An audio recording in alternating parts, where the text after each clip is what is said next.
चलो स्टार्ट करते हैं। आज हम लोग अपना चैप्टर फिजिकल केमिस्ट्री का जो कि है सॉलिड स्टेट। ठीक है। हाँ, लिक्विड स्टेट हम लोगों ने कवर कर लिया है। ठीक है। गैसेस स्टेट आप लोगों का जो है वो 11th में है। ठीक है। 12th में आ जाता है सॉलिड स्टेट। ठीक है। चलिए देखो, सब कुछ मैंने लिख करके लेके आया हूँ। ठीक है। ताकि कुछ भी लिखना ना पड़े मुझे, फटाफट से चीजें भगते जाए। ठीक है। तो देखो, सॉलिड स्टेट में हम लोग जनरली किसके बारे में पढ़ेंगे? सॉलिड्स के बारे में हम लोग यहाँ पर पढ़ेंगे। हम लोग यहाँ पर अलग अलग टाइप ऑफ सॉलिड्स, उनके बिहेवियर, उनके स्ट्रक्चर, यही सब चीज़ों के बारे में हम लोग यहाँ पर पढ़ रहे होंगे। ठीक है। तो सॉलिड सबसे पहले हमारा क्वेश्चन आता है, क्योंकि हम सॉलिड स्टेट के बारे में पढ़ रहे हैं, तो हमारा सॉलिड क्या होता है? सॉलिड देखो, तो a solid is defined as that form of matter which possesses rigidity। ठीक है। तो जो सॉलिड होते हैं उनके अंदर एक प्रॉपर्टी होती है कि वो रिजिड होंगे। ठीक है। And hence possesses a definite shape। इसके पास डेफिनाइट शेप भी होगा। ठीक है। एंड डेफिनाइट वॉल्यूम, इसके पास डेफिनाइट वॉल्यूम भी होगा।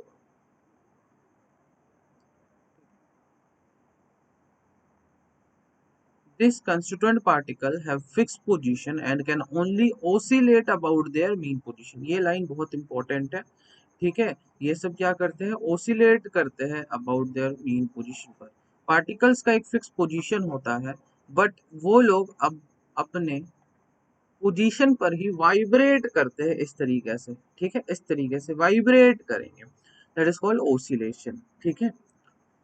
चलिए तो देखो, तो ये जो सॉलिड्स है उसके अंदर दो चीजें रहती है। कोई भी एक्चुअली स्टेट है मैटर का, उसके अंदर ये दो चीजें जरूर रहेंगी। पहला इंटरमोलिकुलर फोर्सेस, दूसरा थर्मल एनर्जी। ठीक है। अब देखो, इंटरमोलिकुलर फोर्स क्या होता है? दो पार्टिकल्स के बीच लगने वाला फोर्स को ही हम लोग इंटरमोलिकुलर फोर्स बोलते हैं। ठीक है।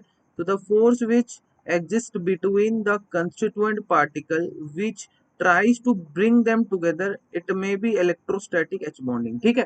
दो पार्टिकल्स के बीच लगने वाला force, that is intermolecular force. और ये इंटरमोलिकुलर फोर्स क्या करना चाहता है कि वो दो पार्टिकल्स को आपस में अट्रैक्ट करवाना चाहता है। ठीक है। ये इंटरमोलिकुलर फोर्स क्या करना चाहता है? वो दोनों पार्टिकल्स को अपने आप अट्रैक्ट करवाना चाहता है। थर्मल एनर्जी क्या होती है? देखो, it is the energy possess by the constituent particle due to temperature. This energy tries to keeps the constituent particle apart as it tends to move the particle faster. देखो, thermal मतलब कि heat, energy का मतलब आपको पता है। ठीक है। तो अगर हम किसी भी पार्टिकल, किसी भी मैटर को हीट करते हैं, तो उसका एनर्जी रेज हो जाता है। आपको पता है काइनेटिक एनर्जी सिर्फ और सिर्फ टेम्परेचर के ऊपर डिपेंड करता है। ठीक है। तो अगर हम उसको हीट करते हैं तो पार्टिकल का मोशन बढ़ जाता है। पार्टिकल का मोशन बढ़ जाता है, उसके अंदर जो एनर्जी का इंक्रीमेंट हुआ है वो क्यों हुआ है? क्योंकि हमने उसको हीट किया है। This is called your thermal energy. ठीक है। तो थर्मल एनर्जी से क्या होगा? तो सोचो, आपका वाटर है, उसको गर्म किया, गर्म करने से वेपर्स बनने लगे। ठीक है। तो जब वो लिक्विड स्टेट में था तो पार्टिकल्स क्लोज क्लोज थे। जब वेपर स्टेट में चला गया तो उसके पार्टिकल्स दूर दूर हो गए। क्यों दूर दूर हो गए? क्योंकि हमने उसको हीट किया है। हीट करने से स्टेट के अंदर भी चेंज आ रहा है और पार्टिकल्स के बीच डिस्टेंस भी बन रहा है। तो इसका मतलब कि अगर हम किसी चीज को हीट करते हैं, उसके पार्टिकल्स के बीच डिस्टेंस बढ़ने लगता है। राइट। तो थर्मल एनर्जी क्या करना चाहेगा? थर्मल एनर्जी ये दोनों पार्टिकल्स को दूर दूर ले जाना चाहेगा। ठीक है।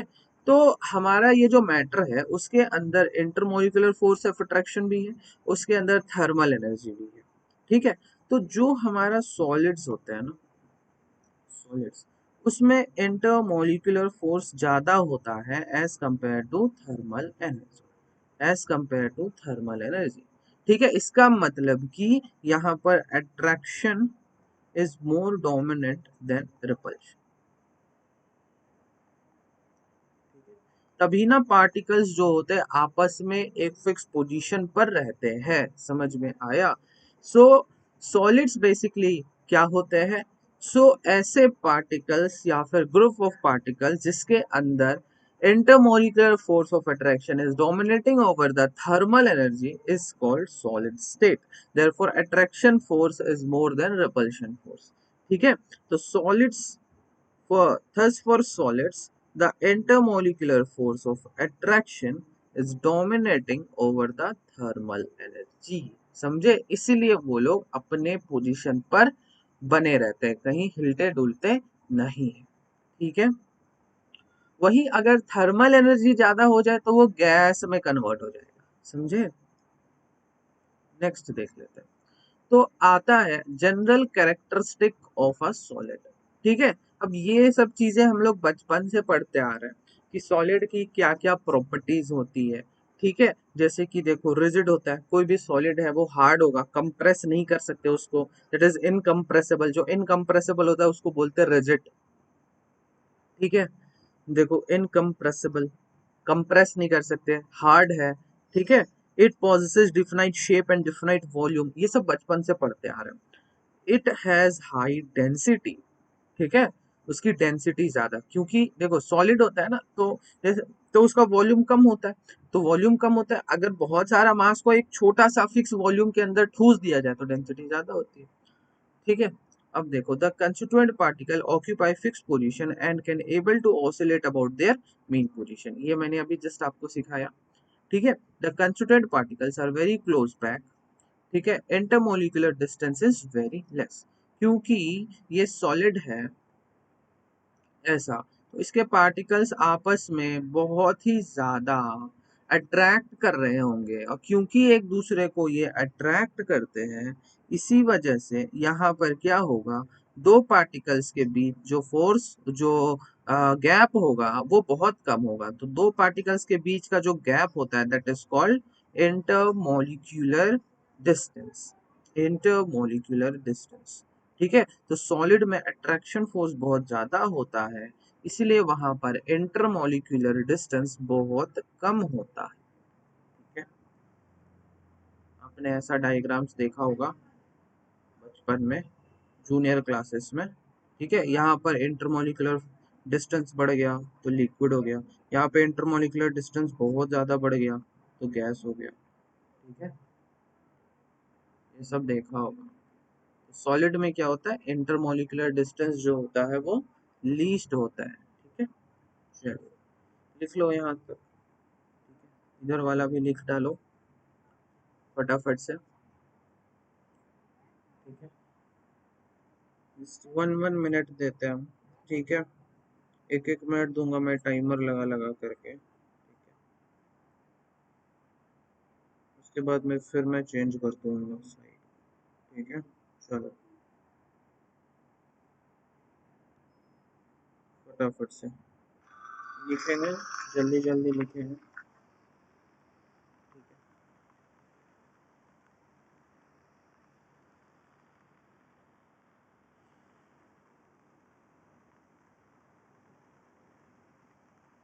जल्दी जल्दी लिखेंगे, जल्दी जल्दी।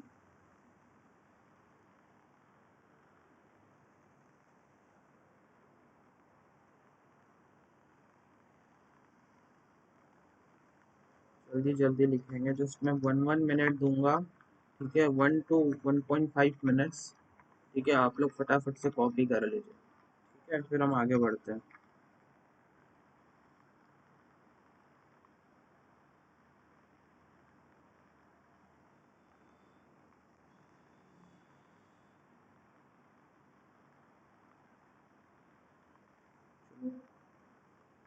ये वाला हो गया, चलो नेक्स्ट कॉपी कर लो।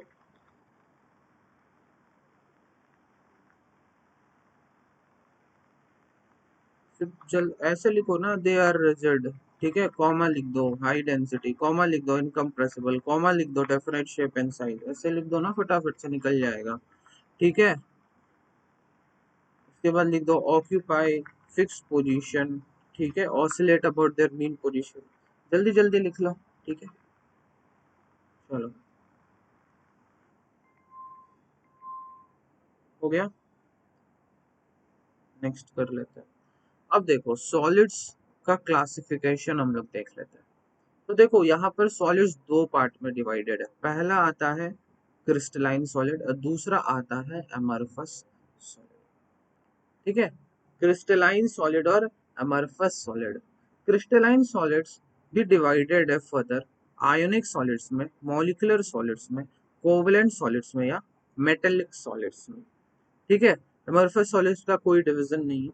सो हम जब क्रिस्टलाइन सॉलिड पढ़ेंगे तो हम ये सबके बारे में फिर पढ़ेंगे, ठीक है।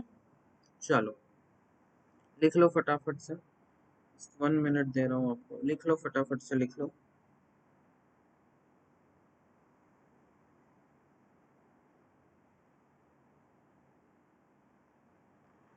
फटाफट से लिखेंगे।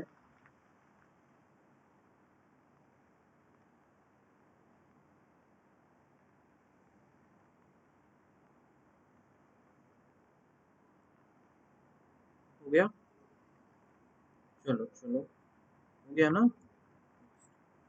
अब देखते हैं क्लासिफिकेशन ऑफ सॉलिड्स, ठीक है, arrange based upon the arrangement of particle, ठीक है।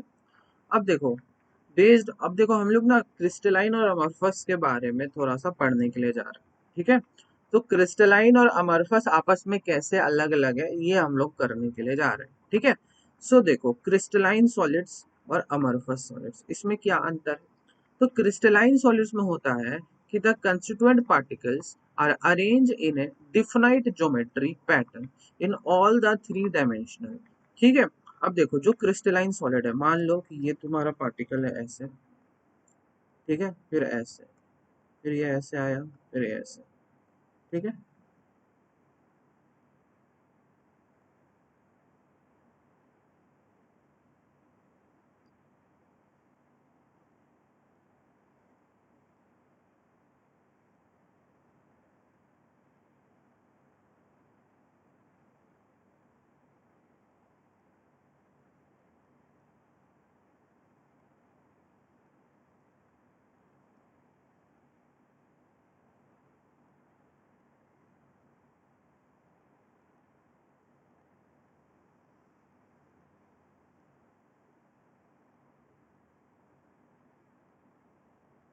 देखो ये तुम्हारा एक एग्जाम्पल है क्रिस्टलाइन सॉलिड का।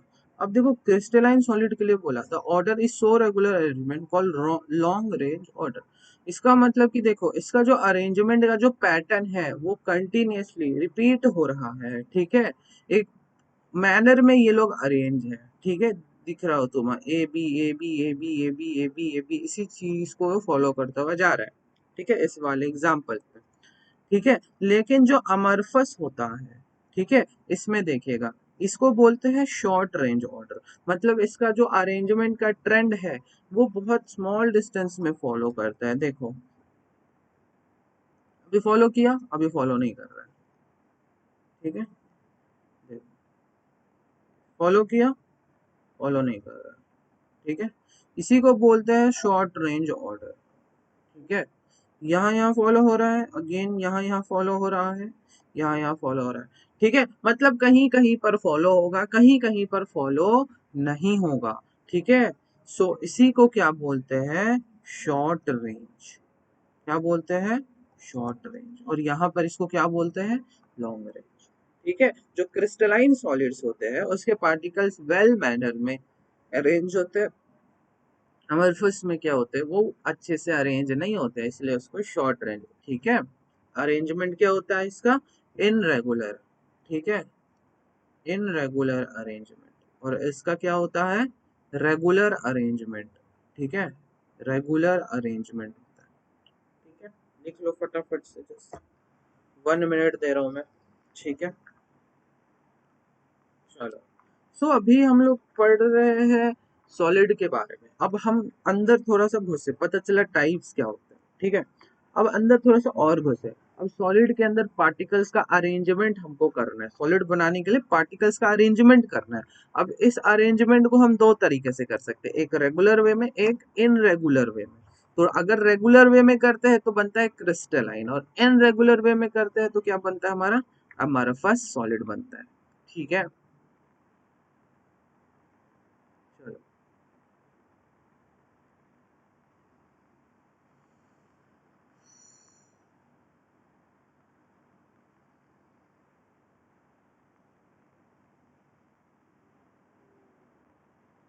फटाफट से लिखेंगे।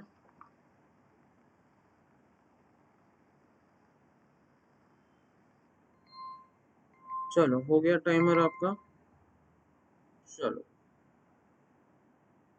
नेक्स्ट बढ़ते हैं हम लोग आगे। देखो मेल्टिंग पॉइंट के बेसिस पर अब हम लोग क्लासिफाई करते हैं। देखो जब रेगुलर तरीके से अरेंज है तो जो प्रॉपर्टी होगी वो एक फिक्स होगा, वो एक डेफिनेट प्रॉपर्टी रहेगा। जब इनरेगुलर वे में अरेंज रहेगा तो हमारा क्या होगा, कभी बढ़िया कभी खराब। ठीक है, लाइक दिस, जैसे खाना बनाते हैं तो हम लोग सारा चीज एक डेफिनेट अमाउंट में डालते हैं तो प्रॉपर टेस्ट निकल के आता है, और हर बार वैसा ही डेफिनेट अमाउंट में डालेंगे तो सेम टेस्ट रेप्लिकेट होगा। लेकिन कभी कुछ ज्यादा कभी कुछ कम कभी कुछ ज्यादा, तो कभी अच्छा कभी खराब, कभी अच्छा कभी खराब, इस तरीके से रहेगा ना। मतलब उसका प्रॉपर्टी वेरी करेगा। लेकिन जब प्रॉपर तरीके से डेफिनेट अमाउंट में डालते हैं मेजर करके, तब उसका हमेशा जो टेस्ट वगैरह है सब कुछ वो फिक्स रहेगा, राइट। सो उसी तरीके से देखो क्रिस्टलाइन सब्सटेंस का क्या होता है, sharp melting point. Sharp melting point जैसे कि मान लो 89 डिग्री पे मेल्ट हो रहा है तो वो 89 पे ही मेल्ट होगा, वो कभी भी 88.9 डिग्री पे मेल्ट नहीं करेगा। ठीक है, 88.7 पर मेल्ट नहीं करेगा वो, जब तक 89 नहीं होगा वो मेल्ट नहीं करता है। ठीक है, अमरफस सब्सटेंस है डिफ्यूज मेल्टिंग पॉइंट। डिफ्यूज का मतलब 89 डिग्री पर मेल्ट करना है, हो सकता है 88.5 पर मेल्ट कर जाए, 88.7 पर मेल्ट कर जाए। ठीक है, जो उसका फिक्स मेल्ट पॉइंट होना चाहिए उसके मेल्टिंग पॉइंट पर वो मेल्ट नहीं करता, कुछ अलग पॉइंट पर वो मेल्ट कर सकता है, that is called diffuse not fix. समझ गए? ठीक है, चलो लिख लो इसको फटाफट से। क्रिस्टलाइन का शार्प मेल्टिंग पॉइंट होता है, अमरफस का डिफ्यूज मेल्टिंग पॉइंट होता है। ठीक है,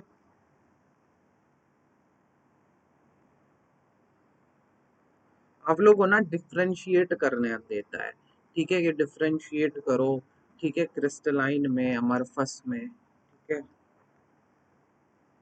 तो आज का क्लास हम ज़्यादा बड़ा नहीं करेंगे क्योंकि तबीयत मेरा खराब है 2 दिन से, इसीलिए। ठीक है, तो आज थोड़ा सा छोटा क्लास रहेगा, इंट्रोडक्टरी वाला। ठीक है, लिख लिया?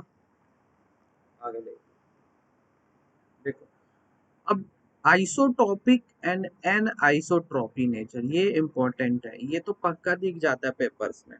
ठीक है, देखो क्या होता है, बोलता है amorphous solid exhibits the property like electrical conductivity, refractive index, thermal expansion, etc. are all identical in all direction, just as in the case of liquid and gases. Thus, this property is called isotropic and the substance so called isotropic. ठीक है, isotropy है, देखो यहाँ लिखा हुआ है isotropy और बोल रहा है आइसोट्रोपिक। ठीक है, सो देखो होता क्या है कि अमरफस सॉलिड्स जो होते हैं उनके पार्टिकल इनरेगुलर तरीके से अरेंज किए हुए हैं। ठीक है, देखो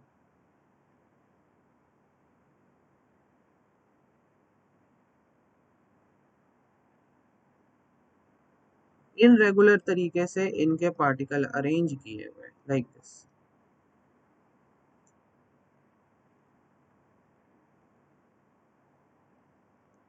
ठीक है,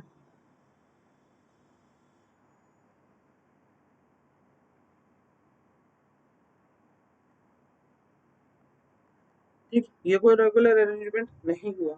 तो बोलते हैं क्या कि अगर जब हम इसको कट करेंगे, जो अमरफस सॉलिड होता है उसको जब हम कट करेंगे किसी भी डायरेक्शन में, तो हमको सेम प्रॉपर्टी देखने के लिए मिलेगा।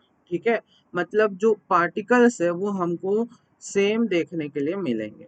ठीक है, तो क्योंकि पार्टिकल सेम देखने के लिए मिलेंगे तो उनका प्रॉपर्टी भी सेम रहने वाला है, उनका प्रॉपर्टी भी सेम रहने वाला है। सो कहने का मतलब क्या हुआ कि इनरेगुलर पार्टिकल के अरेंजमेंट से क्या होता है, जब हम इसको किसी भी डायरेक्शन में कट करते हैं तो वहां पर प्रॉपर्टीज सेम रहती है। Properties just as electrical conductivity, refractive index, thermal expansion, ठीक है, जितनी भी प्रॉपर्टीज होती है वो सारी प्रॉपर्टीज सेम रहती है, ठीक है, just like liquid and gases, ठीक है। चलो, क्योंकि लिक्विड एंड गैसेस के पार्टिकल इन रेगुलर वे में अरेंज है, ठीक है, तो उनका भी प्रॉपर्टी हर डायरेक्शन में सेम रहेगा, ठीक है। ऐसा नहीं है कि इधर में गए लिक्विड हो गया, उधर में गए मेरा सॉलिड हो गया, वैसा तो नहीं है, ठीक है। इधर में ज्यादा कंडक्टिंग कर रहा है इलेक्ट्रिक करंट, वही ज्यादा कंडक्ट कर रहा है, उधर में कंडक्ट नहीं कर रहा है। इधर में फ्लूइडिटी ज्यादा, उधर में फ्लूइडिटी कम है, ऐसा नहीं होता है। मतलब हर डायरेक्शन में प्रॉपर्टी लिक्विड एंड गैसेस का बराबर रहता है। इधर वाले का वॉल्यूम ज्यादा हो गया, इधर वाले का लिक्विड का वॉल्यूम कम हो गया, ऐसा कुछ नहीं है, ठीक है। हर तरफ जो प्रॉपर्टी सेम रहता है, सही है, समझ गया। उसी, क्योंकि उनका पार्टिकल इनरेगुलर तरीके से अरेंज है, तो मतलब कि यहां से समझ लो इनरेगुलर तरीके से अगर अरेंज रहेगा, इनरेगुलर तरीके से अरेंज रहेगा तो जो हमारा प्रॉपर्टी है, ठीक है, वो सेम रहेगा। जो हमारा प्रॉपर्टी है वो सेम रहेगा, और इसी को बोलते हैं आइसो। आइसो का मतलब क्या होता है? सेम, ठीक है, आइसोट्रोपिक,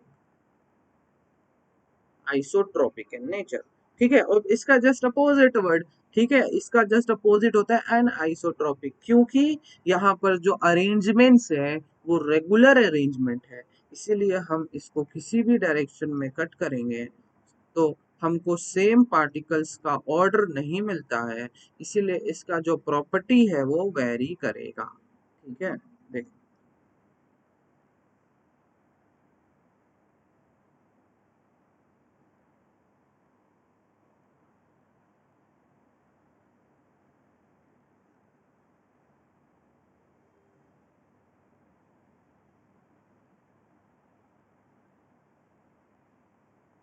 ठीक है।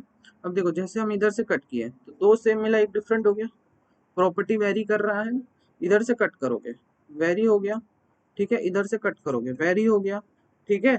यहाँ पर सेम नहीं मिल रहा है, आपको कभी भी नहीं मिलेगा सेम, देखो, ठीक है।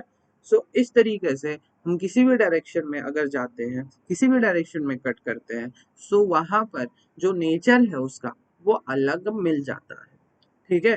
जैसे आप याद करो, क्यूब आप लोग सॉल्व करते थे, रूबिक्स क्यूब जैसे ऐसे घुमा घुमा करके सॉल्व किया जाता है, ठीक है। उसको आप इधर से कट करो तो येलो येलो येलो, इधर से कट करो तो अलग कलर मिलता है, ऐसे कॉर्नर टू कॉर्नर डायगनली जाओ तो कलर अलग अलग मिलता है। तो colour in the sense particle का अरेंजमेंट अलग है, तो हमको अलग प्रॉपर्टी देखने के लिए मिल रहा है, राइट, जस्ट लाइक दिस, ठीक है। तो crystalline solids exhibits the property like electrical conductivity, refractive index, thermal expansion, etc. are different in different direction, ठीक है, different in different direction, different in different direction, ठीक है, just as in the case of liquid and gas. Thus this property is called an isotropic, ठीक है, and the substance is called an isotropic, इसको हटा देना,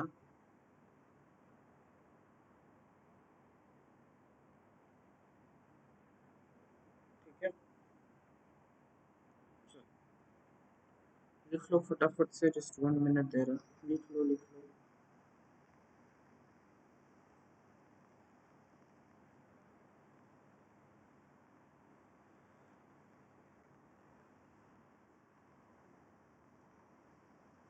फटाफट से लिख लो।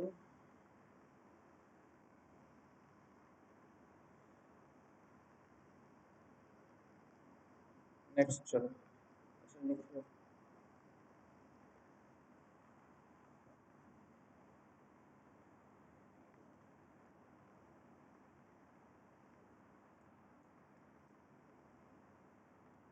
1 मिनट दे रहे, लिख लो आप लोग फटाफट से।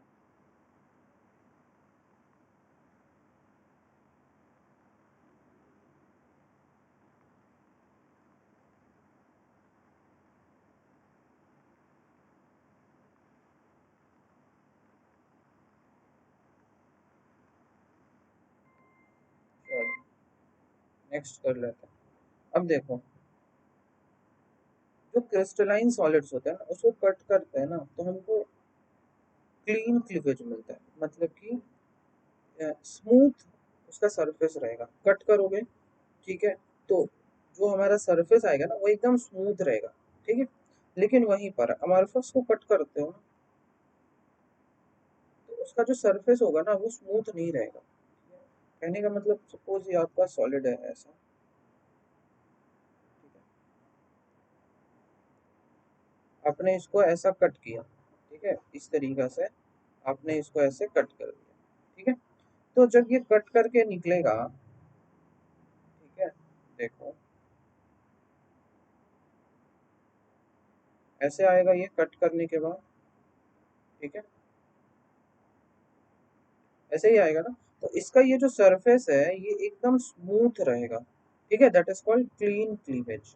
लेकिन वहीं पर जब आपका अमरफस सॉलिड रहेगा तो ये सरफेस जो है ना रफ रहेगा, स्मूथ नहीं रहेगा, ये रफ रहेगा, दैट इज इनरेगुलर ब्रेकेज। समझे? तो ये डिफरेंशिएट, जैसे आप लोग लैब में सोडियम को कट किए होगे, ठीक है, तो जब सोडियम को कट करते हो तो उसका जो कट करने के बाद जो आपको मिलता है उसका सरफेस एकदम स्मूथ रहता है। लेकिन वहीं पर अगर आप किसी अमरफस सॉलिड को कट करोगे तो वो स्मूथ सरफेस नहीं देता है, ठीक है? जैसे कि प्लास्टिक, ठीक है, प्लास्टिक आपका अमरफस सॉलिड हो गया, ग्लास भी आपका अमरफस सॉलिड हो गया, ठीक है, स्मूथ सरफेस नहीं देता तभी तो कट जाता है हमारा ग्लास से हाथ, ठीक है। प्लास्टिक को तोड़ते हो तो देखते हो कैसे इनरेगुलर उसका सरफेस रहता है, समझे ना? यही होता है। चलो लिख लो फटाफट से।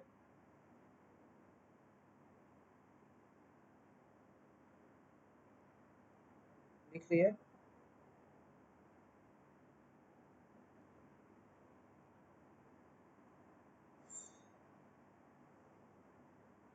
आगे बढ़े। चलो, अब बोल रहा है crystalline solids are true solids, whereas amorphous solids are considered to be highly supercooled liquid and are called pseudo solids। तो आपको पेपर में पूछ सकता है कि सूडो सॉलिड क्या होता है, ठीक है, सूडो सॉलिड, सूडो सॉलिड को ही हम लोग सुपर कूल लिक्विड बोलते हैं, ठीक है। सुपर कूल लिक्विड, लिक्विड इसलिए क्योंकि इसमें जो है ना फ्लूइड का प्रॉपर्टी होता है, फ्लो करने का प्रॉपर्टी होता है, इसीलिए लिक्विड बोल दिए, सुपर कूल लिक्विड, ठीक है। और इन्हें अमरफस के अंदर क्लासिफाई किया गया है, ठीक है। तो amorphous solids are pseudo solids and are super cool liquid. लेकिन वहीं पर आपका जो क्रिस्टलाइन सॉलिड है, क्रिस्टलाइन सॉलिड है, ये आपका ट्रू सॉलिड है। देखो ऐसा क्यों बोला गया, ट्रू सॉलिड क्यों बोला गया, इसको अमरफस क्यों बोला गया? देखो सॉलिड का प्रॉपर्टी होता है ना कि उसका फिक्स शेप होना चाहिए, सॉलिड का प्रॉपर्टी होता है, उसके अंदर फ्लूइडिटी नहीं होना चाहिए, ठीक है। सॉलिड का प्रॉपर्टी होता है उसका फिक्स वॉल्यूम होना चाहिए, ठीक है। तो ये सब प्रॉपर्टी है तुम्हारा ट्रू सॉलिड का, जो तुम्हारा सॉलिड है उसका। तो जो इस प्रॉपर्टी को फॉलो करता है उसको बोलते हैं ट्रू सॉलिड, जो नहीं करता उसको क्या बोलते हैं, सूडो सॉलिड। अब देखो जैसे तुम्हारा ग्लास, ठीक है, जो ग्लास होता है उसको लॉन्ग टाइम के लिए छोड़ दो, ठीक है, तो सपोज ये ग्लास ऐसे बना हुआ है, ठीक है, इसको लॉन्ग टाइम के लिए जब हम छोड़ देते हैं, इसके ऊपर धूप लगता है, ठंडा लगता है, धूप लगता है, ठंडा लगता है, तो ये ग्लास एक टाइम के बाद ऐसे हो जाता है। मतलब कि इसके जो ऊपर में जो इसके पार्टिकल्स है, इसके जो मॉलिक्यूल्स अंदर में बैठे हुए हैं वो फ्लो करके नीचे आ गए, ठीक है। इसलिए कार का शीशा ऐसे बनाया गया है, इस तरीके से बनाया जाता है ताकि वहां पे फ्लो उसका थोड़ा कम हो जाए, ठीक है। सो अगर ये ग्लास ऐसे है तो बहुत टाइम के बाद देखोगे तो ग्लास ऐसे हो जाएगा, ठीक है। मतलब उसके पास फ्लो करने का प्रॉपर्टी है,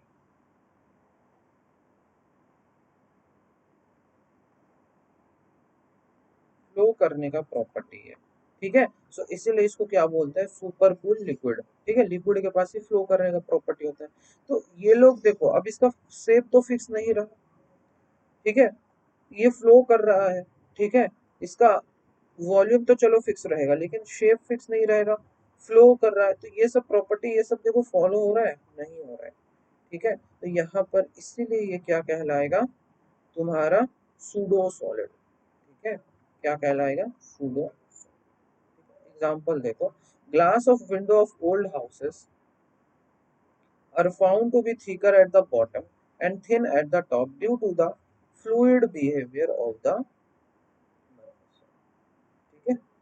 जो बहुत पुराने घर के जो ग्लासेस होते हैं वो आप देखोगे, ठीक है, तो नया रहेगा तो ऐसा दिखाई देगा, लेकिन जो पुराना हो जाएगा तो ऊपर से पतला नीचे से मोटा हो जाएगा, है ना।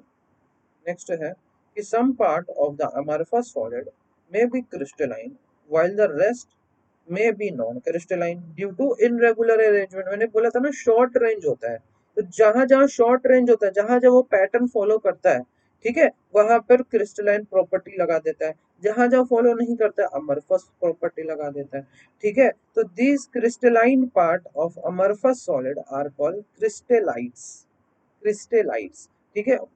ये वाला जो चीज होता है ना,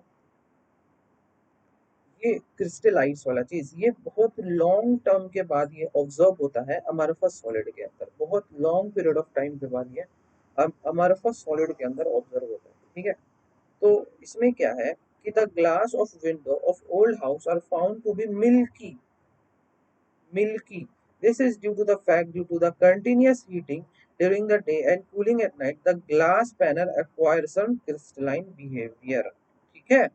तो देखो जो क्रिस्टल होते हैं हमको पता है, जो क्रिस्टल होते हैं वो ट्रांसपेरेंट नहीं होते हैं, राइट, ठीक है। मोस्ट ऑफ द क्रिस्टल जो होते हैं मिल्की होते हैं, ट्रांसल्यूसेंट होते हैं, ठीक है, ट्रांसल्यूसेंट होते हैं या फिर वो ओपेक होते हैं, राइट।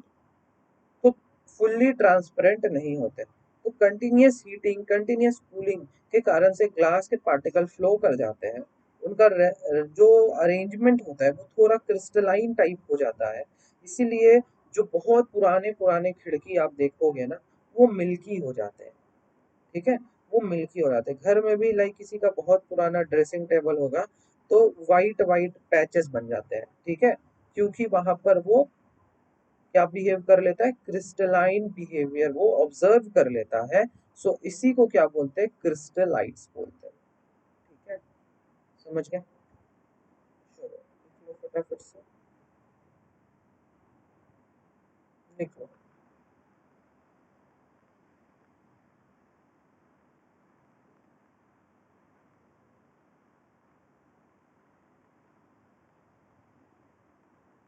फटाफट से लिख लो।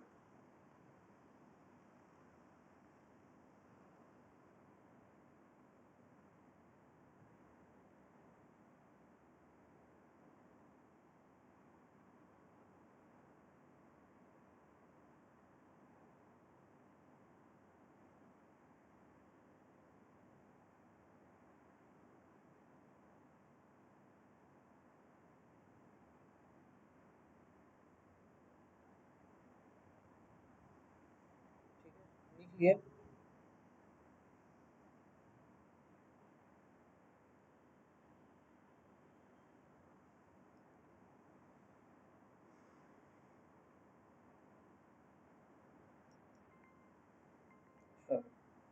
नेक्स्ट करते हैं हम लोग।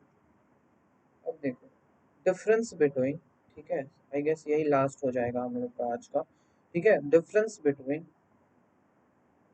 टाइप्स ऑफ सॉलिड, अभी हम लोग पढ़े क्रिस्टलाइन और अमरफस, ये लोग के बीच का जो डिफरेंस आता है ये एग्जाम में पूछा जाता है आपसे। और आइसोटॉपिक एंड आइसोटॉपिक को मैंने जो हाईलाइट किया था, सूडो सॉलिड को जो हाईलाइट किया था, ठीक है, ये सब चीजें इम्पोर्टेंट है by exam point of view, ठीक है, ये सारी चीजें इम्पोर्टेंट है by exam point of view, ठीक है। देखो क्रिस्टलाइन एमोर्फस में एक बार क्विक रिकैप हो जाएगा। The constituent particles are arranged in regular manner containing short range and long range of order, right? The constituent particles are not arranged in regular manner, ठीक है। तो इसमें क्या होता है, contain short range order only. और क्या क्या पढ़ाए थे याद करो। तो क्रिस्टलाइन अमरफस में शॉर्ट रेंज होता है, क्रिस्टलाइन में अमरफस में लॉन्ग रेंज होता है। क्रिस्टलाइन में जो मेल्टिंग पॉइंट होता है वो शार्प होता है, अमरफस में जो मेल्टिंग पॉइंट होता है वो फ्यूज होता है, मेल्टिंग पॉइंट शार्प नहीं रहता है, ठीक है।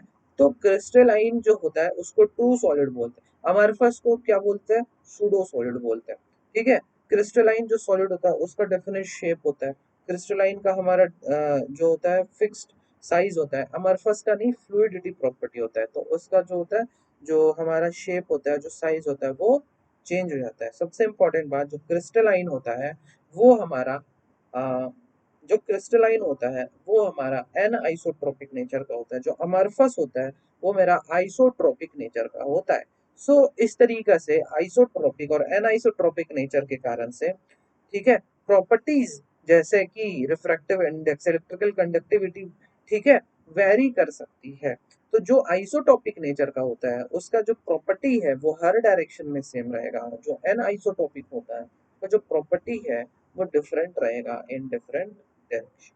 ठीक है, अब देखो, सो यहाँ पे देखो, they have different geometry and shape, they do not have different geometry, क्योंकि इसके पास फ्लो करने का प्रॉपर्टी रहता है। ठीक है, फ्लो करने का property, they have sharp melting point, they have diffuse melting point, बताया था। ठीक है, anisotropic nature, isotropic nature, definite heat of fusion, देखो melting point, boiling point, heat of fusion, ठीक है, ये सब जो होता है इसका एक पर्टिकुलर टेम्परेचर पर हो जाता है, लेकिन इसका कोई पर्टिकुलर टेम्परेचर नहीं है। ठीक है, clean cleavage when cut with knife, ठीक है, इनरेगुलर क्लीवेज रहेगा। ठीक है, दे आर ट्रू सॉलिड्स और ये सुपर सॉलिड। ठीक है, लिख लेंगे फटाफट से इसको, फटाफट से लिख लो। ठीक है, जस्ट 1 मिनट दे रहे हैं, देख लेते हैं और भी है क्या। यूज ऑफ अमरफस क्रिस्टलाइन, हाँ ठीक है, चलो थोड़ा सा और है उसको कर लेते हैं।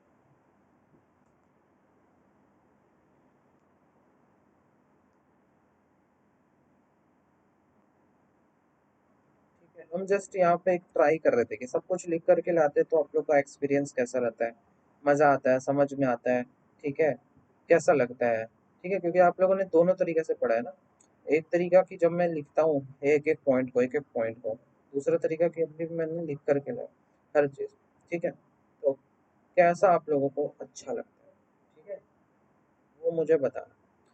ठीक है, क्योंकि देखो एक एक पॉइंट लिखने में मेरा टाइम बहुत निकल गया। ठीक है, वही हम लिख करके नहीं लाते तो मेरा पीपीटी बहुत जल्दी बन जाता, लेकिन हम देखो एक एक चीज़ लिख करके लाए हैं, मोर देन, पता है इतना ही से करने में 6 आवर्स मुझे लगता है।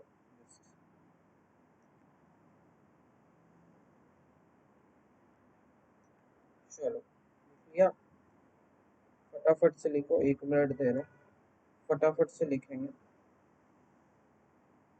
फटाफट से लिखेंगे।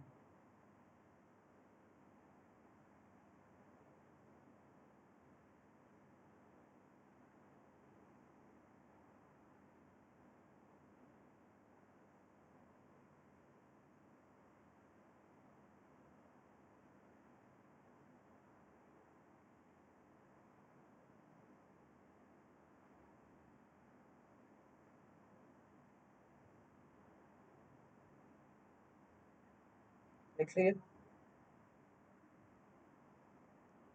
फटाफट से लिखो। ठीक है, 17 सेकेंड्स और रुक जाते हैं, आप लोग लिख लो फटाफट से।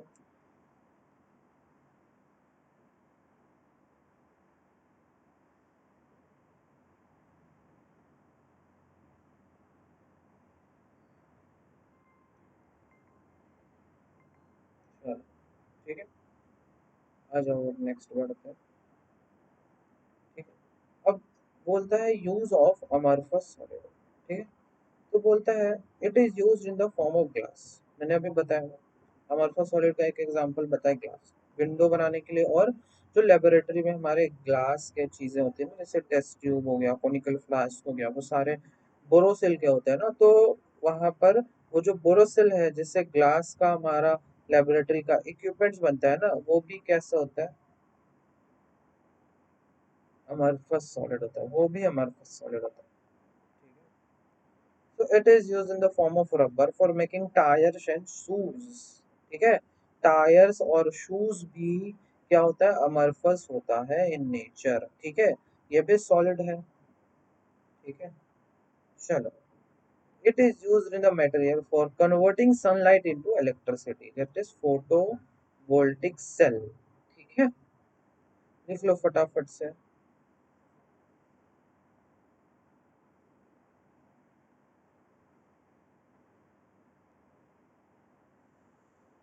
अमरफस सॉलिड्स का ये 3 यूजेस है।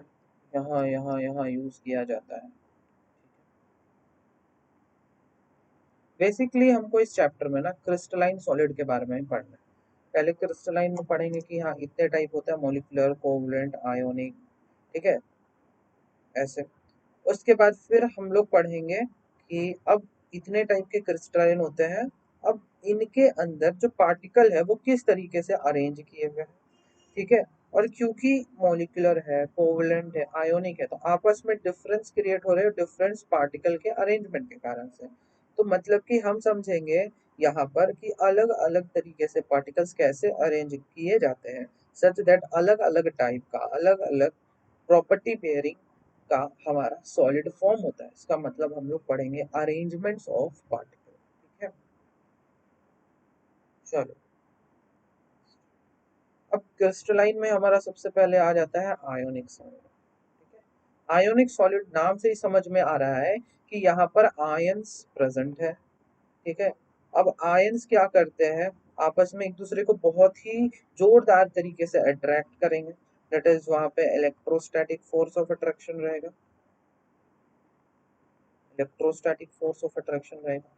क्योंकि इलेक्ट्रोस्टैटिक फोर्स बहुत स्ट्रॉन्ग नेचर का होता है, इसीलिए वो दो आयंस के बीच बहुत ज्यादा स्ट्रॉन्ग फोर्स ऑफ अट्रैक्शन रहेगा, ठीक है।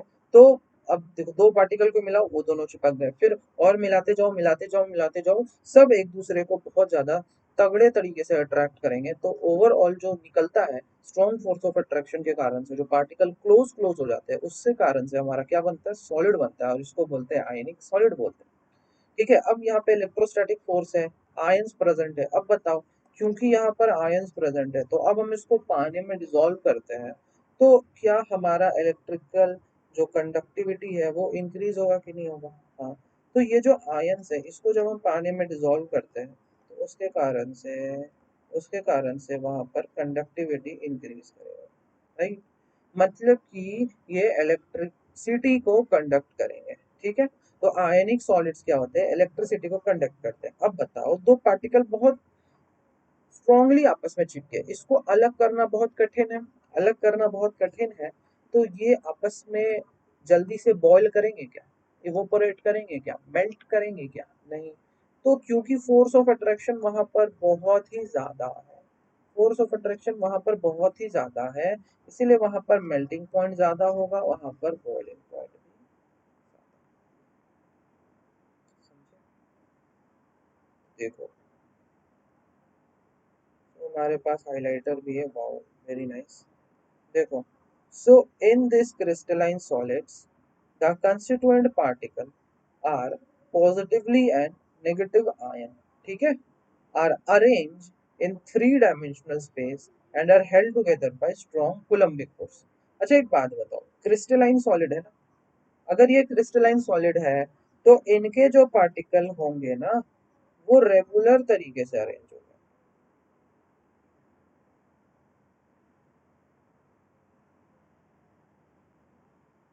रेगुलर तरीके से अरेंज होंगे, ठीक है।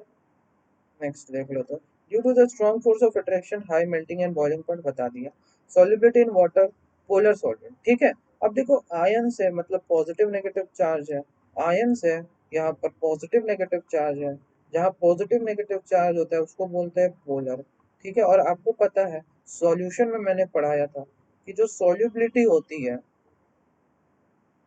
ठीक है, सॉल्युबिलिटी के लिए अगर हम देखें तो लाइक डिसॉल्व लाइक होता है, लाइक डिसॉल्व लाइक, ठीक है। इसका मतलब पोलर, जो हमारा सब्सटेंस पोलर है वो पोलर सॉल्वेंट में डिसॉल्व होगा, जो नॉन पोलर है वो नॉन पोलर सॉल्वेंट में डिसॉल्व होगा। तो इस तरीके से इसमें वाटर पोलर सॉल्वेंट है, और अदर पोलर सॉल्वेंट में जैसे कि अल्कोहल, ठीक है, एसिटिक एसिड, ठीक है, ये सब के अंदर वो लोग डिसॉल्व हो सकते हैं, सही है। चलो नेक्स्ट देख लेते हैं, can able to conduct electricity in molten and aqueous state. Molten का मतलब होता है हमने उसको हीट कर दिया, मेल्ट कर गया, दैट इज मोल्टेन स्टेट हो गया। जब हीट करके मेल्ट कर देते हैं तो आयंस मोबाइल हो जाते हैं, पानी में डालते हैं तो आयंस मोबाइल हो जाते हैं, जब आयंस मोबाइल हो जाते हैं मतलब फ्रीली मूवमेंट उसका हो सकता है, तब वो आराम से इलेक्ट्रिसिटी को कंडक्ट कर सकते हैं। Due to the strong force of attraction they are brittle and hard, ठीक है, they are brittle and hard, clear है। फटाफट से लिखो,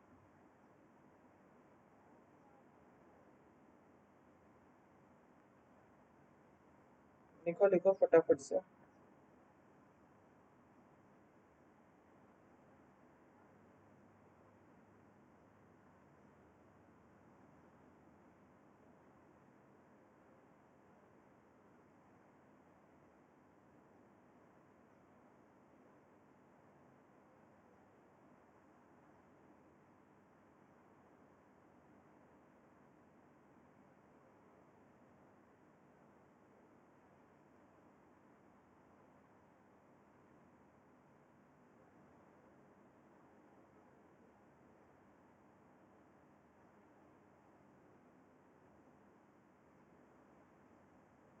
ठीक है, बड़े आ गए, चलो, चलो हो गया, ठीक है यहीं तक था, चलो ठीक है। चलो नेक्स्ट क्लास के लिए हेडिंग डाल लेना मॉलिक्यूलर सॉलिड। मॉलिक्यूलर सॉलिड में तीन टाइप होता है, नॉन पोलर, पोलर और हाइड्रोजन बॉन्डिंग वाला, ठीक है, सबके बारे में हम लोग डिस्कस करेंगे, ठीक है। चलो, तो आज हम लोग यहीं तक रहने देते हैं, हर संडे क्लासेस होगी, ठीक है, हर संडे वीडियोस आ जाएगी आप लोगों के लिए, ठीक है। तो सॉलिड स्टेट को और कोऑर्डिनेशन कंपाउंड को हम लोग इसी तरीके से खत्म करेंगे, ठीक है। चलो ओके देन, फिर बाय बाय।